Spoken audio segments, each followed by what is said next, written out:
Hai semua, ketemu lagi di channel Des Ananda. Kali ini kita akan membahas materi kelas 10 yaitu tumbukan. Bagi yang belum subscribe channel Des Ananda, silahkan di subscribe dulu dan aktifkan tombol lonceng agar mengetahui postingan-postingan Des Ananda berikutnya. Tumbukan. Apa itu tumbukan? Atau kapan terjadinya tumbukan? Tumbukan terjadi saat dua benda, salah satu atau keduanya bergerak dan saling bersinggungan sehingga terjadi gaya tolak-menolak sebagai reaksinya. Tumbukan ada 3 jenis. Tumbukan yang pertama itu adalah tumbukan lenting sempurna. Tumbukan yang kedua itu adalah tumbukan lenting sebagian. Tumbukan yang ketiga itu adalah tumbukan tidak lenting sama sekali.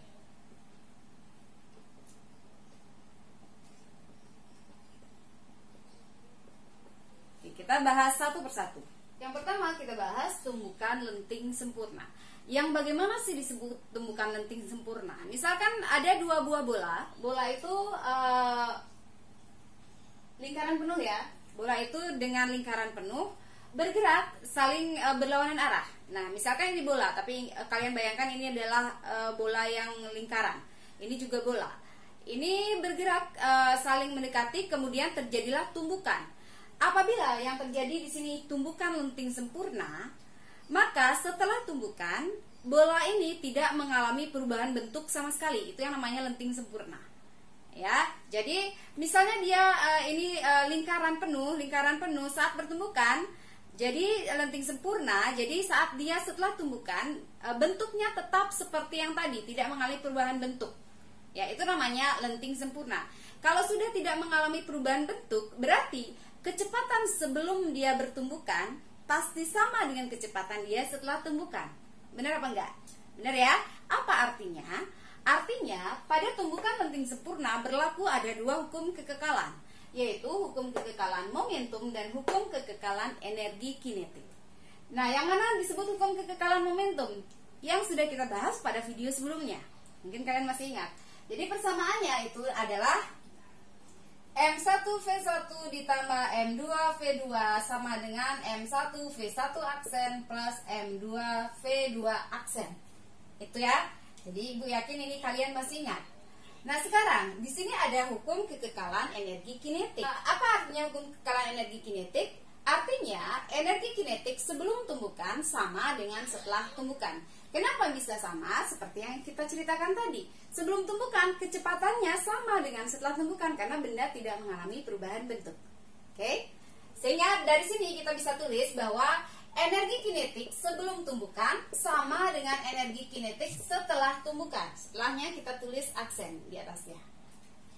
Masih ingat dengan rumus energi kinetik? Setengah mv kuadrat. Oke? Berarti karena ada dua benda di sini kita misalkan, berarti setengah M1 kali V1 kuadrat ditambah setengah M2V2 kuadrat sama dengan, berarti setelah tumbukannya menjadi setengah M1V1 aksen kuadrat ditambah setengah M2V2 aksen kuadrat. Inilah rumus dari hukum kekekalan energi kinetik. Jadi energi kinetik sebelum tumbukan sama dengan setelah tumbukan. Kemudian ada lagi satu tambahan pada tumbukan, yaitu koefisien restitusi. Yang mana disebut dengan koefisien restitusi?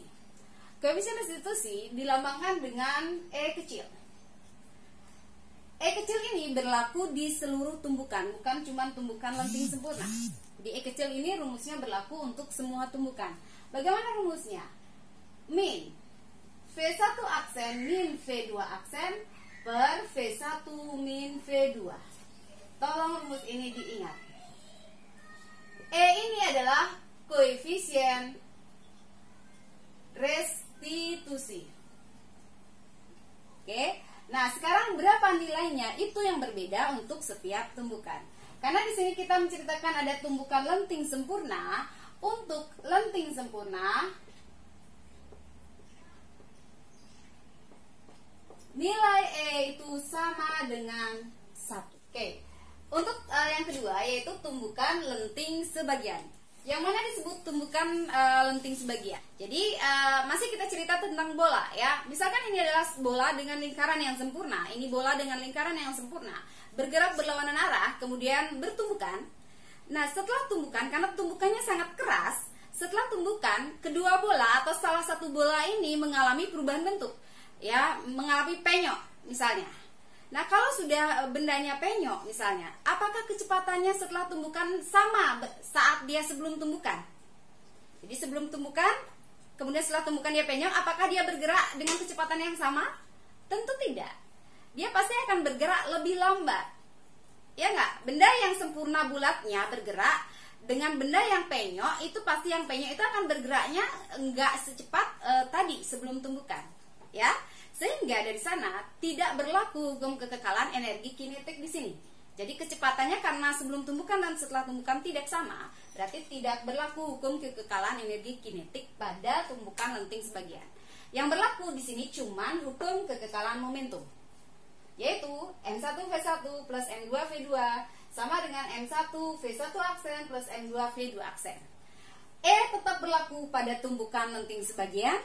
Jadi pada lenting sebagian nilai E-nya itu, nilai koefisien restitusinya itu adalah dari 0 sampai 1. Jadi lebih kecil dari E, lebih kecil dari 1. Nanti di soal kalau sudah lentingnya lenting sebagian akan dicantumkan nilai E-nya. Entah 0,1, 0,2 dan sebagainya. Ketiga adalah tumbukan tidak lenting sama sekali. Yang mana namanya tumbukan tidak lenting sama sekali? Yang namanya tumbukan tidak lenting sama sekali itu kita misalkan bola lagi seperti tadi, bola dengan lingkaran sempurna, bola lingkaran sempurna. Oke, anggap bola. Semua benda juga bisa melakukan tumbukan tidak lenting ya. Bertumbukan karena kerasnya tumbukan, ya, karena kerasnya tumbukan, kedua benda ini setelah bertumbukan lengket, tidak lepas, menyatu menjadi satu. Kalau kalian misalkan ada sebuah peluru yang ditembakkan, misalnya ya ke sebuah kayu, ini peluru ditembakkan. Setelah ditembakkan, maka peluru itu akan nyangkut di kayunya, tidak terlepas. Kemudian mereka bergerak bersama. Itulah yang disebut dengan tumbukan tidak lenting sama sekali. Jadi bertumbukan, setelah tumbukan mereka tidak terlepas, dia menjadi satu, bergerak bersama. Ya, itu namanya tumbukan tidak lenting sama sekali. Pada tumbukan tidak lenting sama sekali berlaku hukum kekekalan momentum saja, sama seperti lenting sebagian. Jadi di sini tidak berlaku hukum kekekalan energi kinetik. Kemudian rumus E tetap berlaku. Kemudian koefisien restitusinya, nilai E-nya sekarang sudah tidak sama lagi. Kalau tidak lenting sama sekali, nilai E-nya sama dengan 0. Oke, sekarang kita kembali ke sini. Tadi Ibu ceritakan bahwa setelah bertumbukan, kedua benda ini menjadi satu, tidak terlepas dan bergerak bersama. Itu yang disebut tidak lenting. Kalau sudah begitu ceritanya, berarti setelah tumbukan nilai V1 aksen dan V2 aksennya itu sama. Ya enggak? Ini bergerak bertumbukan. Setelah tumbukan mereka bergerak bersama menjadi satu. Sehingga pada tumbukan tidak lenting sama sekali, nilai V1 aksen sama dengan nilai V2 aksen. Ini kita tulis dengan V aksen saja. Sehingga dari sini rumus hukum kekekalan momentumnya akan menjadi M1V1 ditambah M2V2 sama dengan M1 dikali V aksen ditambah M2 dikali V aksen. Karena sama-sama ada V aksen, kita taruh di luar. Sehingga menjadi M1V1 ditambah M2V2 sama dengan V aksennya kita taruh di luar ya. Berarti di sini M1 ditambah M2, jadi ini kita gabung, dikali V aksen.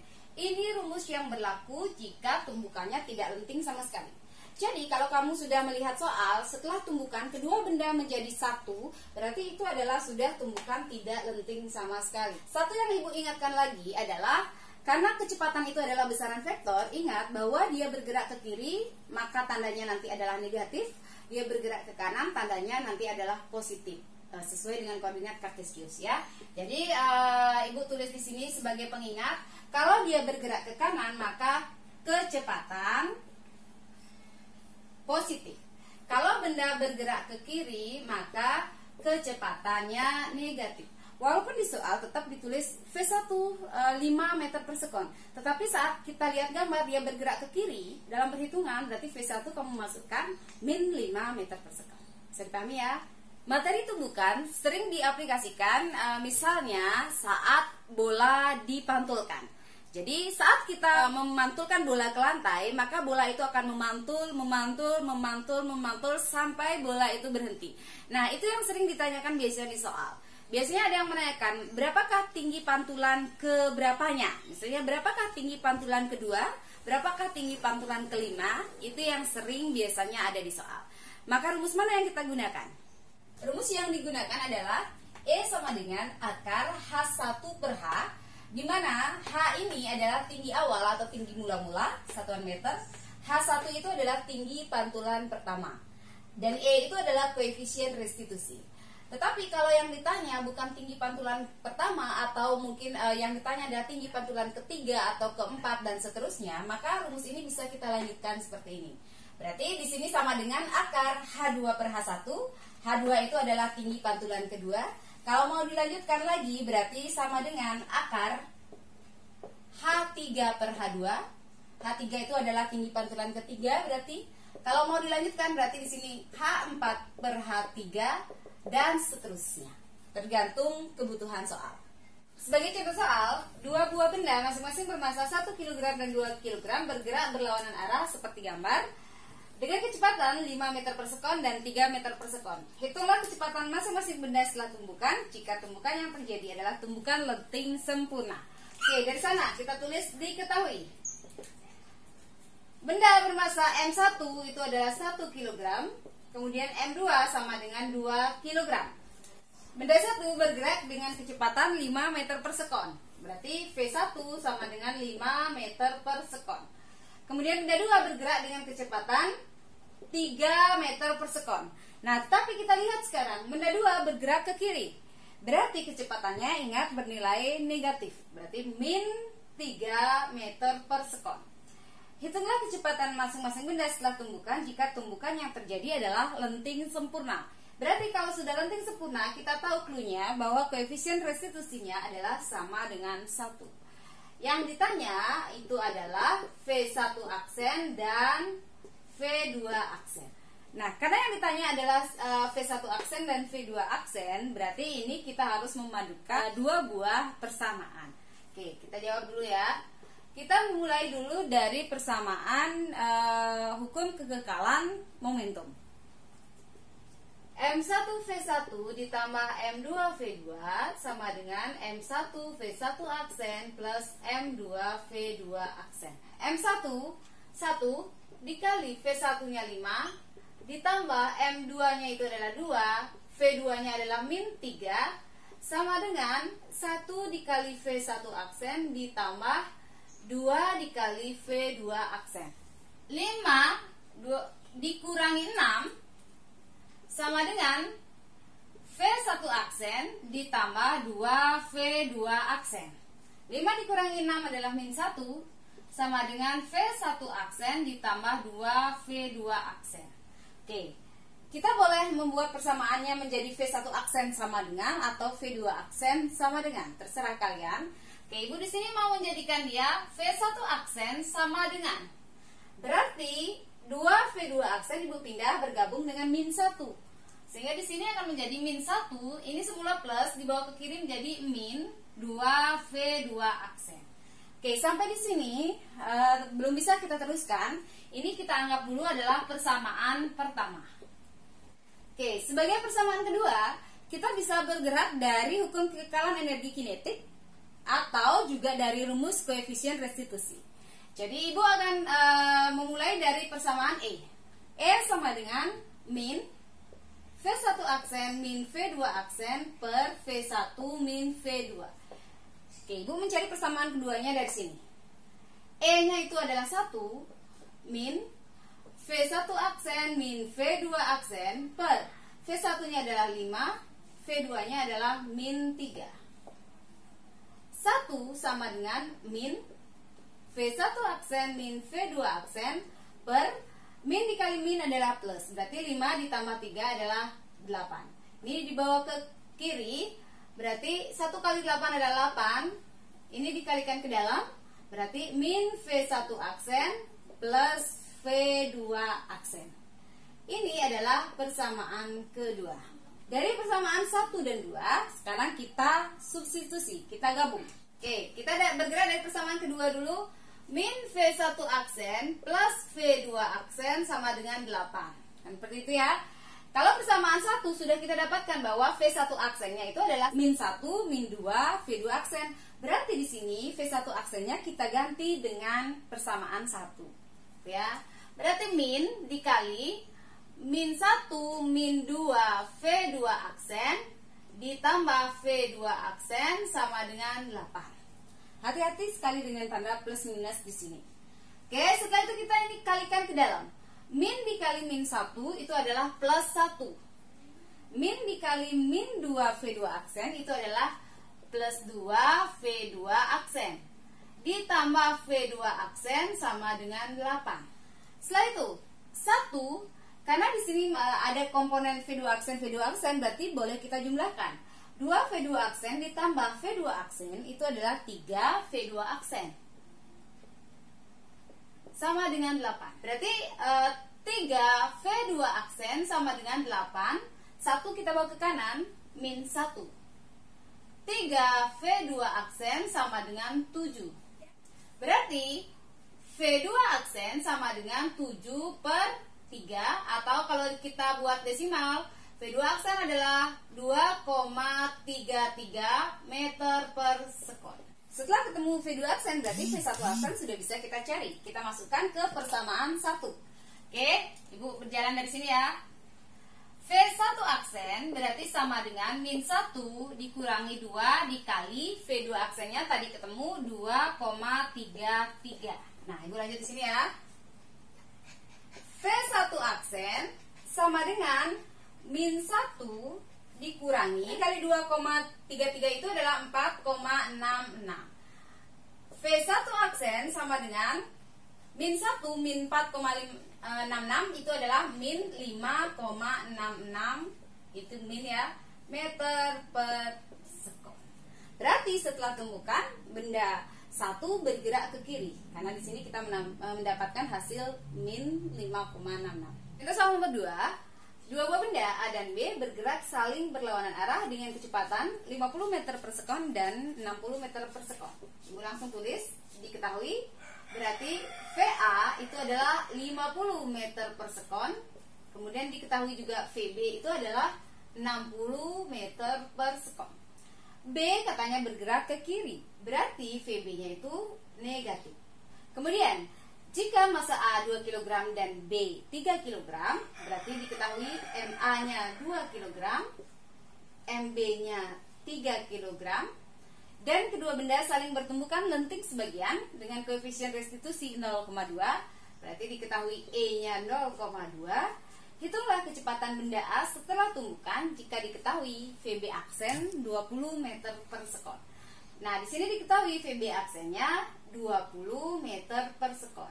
Yang ditanya adalah VA aksen. Karena di sini VB aksen sudah diketahui, jadi di sini langkah kita agak lebih singkat daripada soal nomor 1 tadi, ya, karena salah satu komponennya sudah diketahui. Kita tinggal menggunakan rumus M1V1 ditambah M2V2 sama dengan M1V1 aksen ditambah M2V2 aksen. Oke, karena di sini pakai A dan B, ini kita ganti dengan A, B, ini A, B. Tidak masalah juga sih sebenarnya ya. MA-nya 2, VA-nya 50, ditambah MB-nya 3, VB-nya min 60, sama dengan 2 dikali VA aksen yang dicari, ditambah 3 VB aksennya diketahui 20. 2 dikali 50 itu adalah 100. 3 dikali min 60 itu adalah min 180. Sama dengan 2 VA aksen ditambah 3 kali 20 adalah 60. Oke, ini adalah min 80 sama dengan 2 VA aksen ditambah 60. 60 dibawa ke kiri. Min 80, min 60 sama dengan 2 VA aksen. Berarti min 140 sama dengan 2 VA aksen. VA aksen sama dengan min 140 dibagi 2.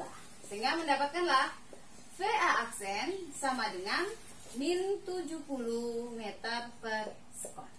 Artinya setelah tumbukan benda A-nya bergerak ke kiri. Contoh soal ketiga, dua buah benda yang masanya sama yaitu M bergerak berlawanan arah dengan kecepatan 10 meter per sekon dan 5 meter per sekon. Bisa kita lihat dari gambar ya. Nanti langsung ya Ibu tulis diketahui. Dikatakan masanya sama berarti bisa ditulis M1 sama dengan M2 sama dengan M. Kemudian bergerak berlawanan arah dengan kecepatan. Di sini dilihat V1 bergerak, benda 1 bergerak ke kanan. Berarti diketahui V1-nya positif 10 meter per sekon. Benda 2 di sini bergerak ke kiri. Berarti dengan kecepatan 5 meter per sekon. Berarti V2 itu adalah min 5 meter per sekon karena ke kiri. Nah, setelah tumbukan kedua benda menjadi satu. Nah, ini apa artinya? Ini adalah soal tumbukan tidak lenting sama sekali. Berarti kalau setelah tumbukan kedua benda menjadi satu, berarti diketahui V1 aksen sama dengan V2 aksen sama dengan V aksen. Ya. Kemudian hitunglah kecepatan kedua benda setelah tumbukan dan kemana arahnya. Berarti yang ditanya adalah V aksen ini, ya. V aksen dan arah. Persamaan pada tumbukan tidak lenting sama sekali. Kalian sudah hafal ya. M1 V1 ditambah M2 V2 sama dengan M1 ditambah M2 dikali V aksen. M1 sama dengan M, V1 nya 10 ditambah M2 sama dengan M, V2 nya adalah min 5 sama dengan M1 ditambah M2 berarti M ditambah M dikali V aksen. 10 dikali M adalah 10M, min 5 dikali M adalah min 5M, sama dengan M ditambah M itu adalah 2M dikali V aksen. 10M dikurangi 5M itu adalah 5M, sama dengan 2M dikali V aksen. Sama-sama ada M, boleh kita mudahkan. Sehingga 5 per 2 sama dengan V aksen. Atau Ibu balik, V aksen sama dengan 5 dibagi 2 adalah 2,5 meter per sekon. Berarti nilainya adalah kecepatan setelah tumbukan itu adalah 2,5 meter per sekon. Dan arah geraknya berarti adalah ke kanan. Kenapa ke kanan? Karena hasil yang kita dapatkan adalah positif. Soal nomor 4. Sebuah bola dilepaskan dari ketinggian 100 cm. Jika tinggi pantulan kedua 64 cm, berapakah tinggi pantulan pertama? Berarti ini sudah soal aplikasi dari tumbukan. Dilepaskan dari ketinggian 100 cm. Berarti kalau kita tulis, ini adalah tinggi mula-mula atau tinggi awal. Sehingga diketahui H sama dengan 100 cm. Jika tinggi pantulan kedua 64 cm, berarti diketahui H2 64 cm. Berapakah tinggi pantulan pertama? Yang ditanya itu adalah berapakah nilai H1. Nah, jelas di sini kita menggunakan persamaan dari E sama dengan akar H1 per H sama dengan akar H2 per H1. Karena ini sampai di H2 saja. Rumus yang kita gunakan nanti berarti adalah persamaan ini. Tulis di sini. Akar H1 per H sama dengan akar H2 per H1. Kita masukkan akar H1 yang dicari per H-nya adalah 100. Ini sengaja dibiarkan dalam senti, berarti nanti hasil akhirnya juga dalam sentimeter. Akar H2-nya adalah 64 per H1 yang dicari. Untuk menghilangkan akar, maka kedua ruas harus kita kuadratkan. Sehingga di kiri akan menjadi H1 per 100, di kanan akan menjadi 64 per H1. Setelah itu kita kali silang. H1 dikali H1 berarti adalah H1 kuadrat sama dengan 64 dikali 100 itu adalah 6400. Sehingga H1 sama dengan menghilangkan kuadrat, maka di kanan itu di akar 6400 sehingga H1 mendapatkan 80 cm. Demikianlah materi kita hari ini, semoga bermanfaat. Dan kalau dirasa bermanfaat, silahkan di like dan di share. Dan jangan lupa bagi yang belum subscribe channel Tisan Anda, di subscribe dulu dan aktifkan tombol lonceng agar mengetahui postingan-postingan Tisan Anda berikutnya. Dadah!